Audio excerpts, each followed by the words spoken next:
Hello everyone, Mr. Happy here, and in this video, I'm going to be providing you with my thoughts and commentary on the Heavensward launch trailer. This just went live not too long ago on June 16, 2015, just 3 days before the Heavensward Early Access is to begin.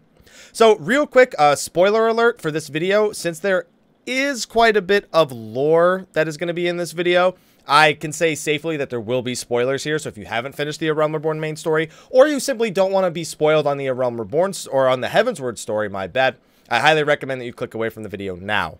As for those of you who are still going to stick around through that, there is also going to be some footage of the new LB3s for the jobs that got new ones, as well as some footage of the dungeon bosses, and again, a lot of lore speculation. So, what do you say we turn on the video and check it out?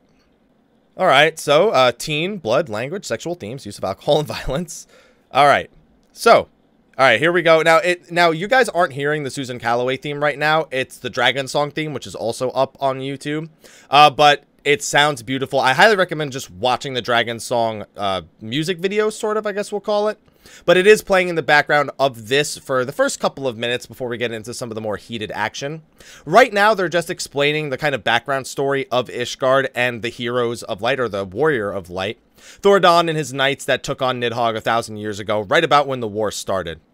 Now, the Archbishop I'm really interested to explore because they make him sound like he's righteous justice here, sort of. Like he says about purging evil that's plagued him for 1,000 years. Now, it's uncertain if he's talking about the war itself or if he's talking about the Ascians, and we'll get into that a little bit later. But he does show knowledge. He seems to be aware that the Ascians themselves exist. Again, we'll talk about that a little bit later when he comes back on the screen. Other than that, though, as you can see, we are actually what looks to be venturing alongside Estinian and Iceheart all together. So there seems like that's going to be really where our companion story is. Of course, we still have Cid, we have Biggs, we have Wedge, we have Hoshfont, you know, we have everyone from A Realm Reborn still. But it seems like there is sort of a journey here that's to be taken. You know, it's really showing us as outcasts, really just trying to make a difference on our own. Now, that's Nidhogg himself right there. I don't know how big he is. I wonder if he's as big as he was in the other trailer, because that would definitely be interesting if he ended up being smaller than Vishap, just considerably stronger than him. I actually think it would be a pretty good message, kind of like the brothers, the Minotaurs from Final Fantasy VIII. So now we're going to get into some dungeon footage of the last bosses in these dungeons. So here we have the Griffin to start us off. We notice he's got, you know, a tank hit mechanic. Looks like he's summoning some pillars to stand behind. So it might be in order to dodge that. Now, I thought that was cool. We can see that the dungeons actually interact with you as you're passing through them. Keeper of the Lake experimented with that a bit, but didn't do it in too much of detail other than opening up new paths. Again, a giant T-Rex boss. You know, we have, that just looks like straight out of the open world footage of killing a bear.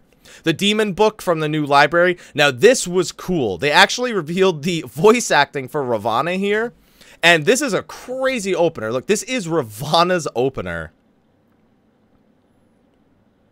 See, that looks so cool.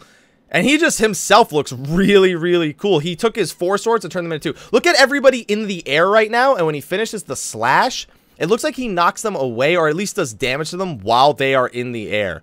So, Ravana, it looks like you're definitely going to be able to fall off of the arena based on that footage right there.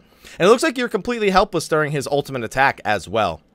Now, we also have Bismarck, who we've been wondering how the heck we're going to fight him because he's so huge. Those of you who guessed he would be the spine of Deathwing, we're probably pretty accurate. We're probably going to have to fight him in parts. The only part they show is we're standing on his back right here, fighting his spine. So that's the only thing they really show, and there's not really any mechanics shown there. So just a little tease about how the fight itself is actually going to work. Now, one thing that seems kind of strange is it feels like they got new voice actors for all these people.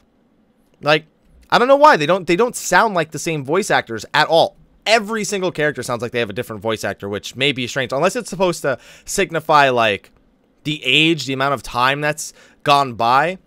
So we see the 3 Grand Company leaders. We also see what looks like us getting our blessing back, our blessing of Hydaelyn back, just based on this screen right here.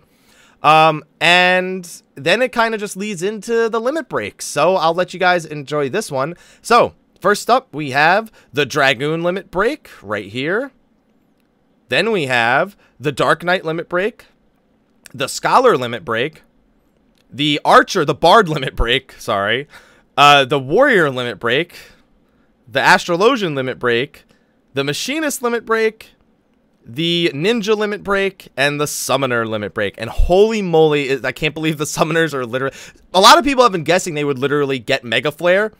Congrats to you people who called that, because that's pretty legit that you guys got Mega Flare pretty much as a limit break. Now, this last little section right here shows the floating continent descending from the sky. It's definitely elegant technology. It's just that the speech that's going on during this is the Archbishop asking us what we know about the Ascians and that how they sow chaos throughout the ages. And then, very interesting text, or very interesting conversation happens right here. So he's saying they're gonna show us the true power of the Echo, which has been debatable lately. Oh my goodness. So, I don't even know what to think right there. So what's happening right here at the end, what you guys aren't hearing, is it sounds like there's a woman's voice and a man's voice. And they're talking about what sounds like merging together. Those might be the voices of the other Ascians.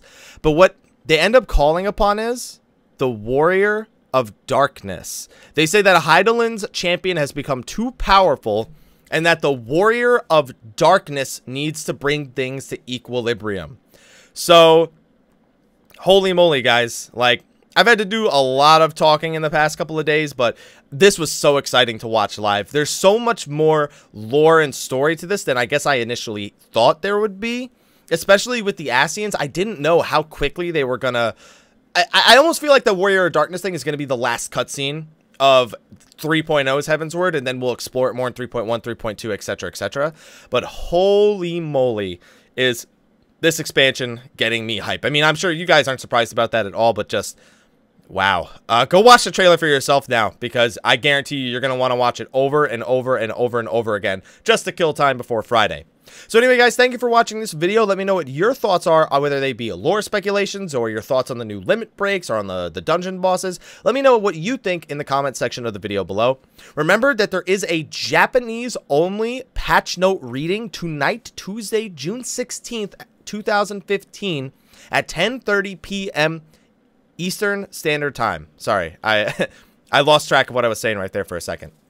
And it's Japanese only, but the patch notes themselves should be live either just before or just after that patch note reading starts. So I will be doing videos on the preliminary patch notes. And also, for those of you who watch my stream, I will not be streaming on Wednesday the 17th. There's going to be a 24-hour Final Fantasy XIV streamathon thingy going on with a bunch of different content creators and streamers on Twitch. So I highly recommend you go and support them instead. So anyway, guys, thank you for watching. I will see you guys in the next video. And until then, take care.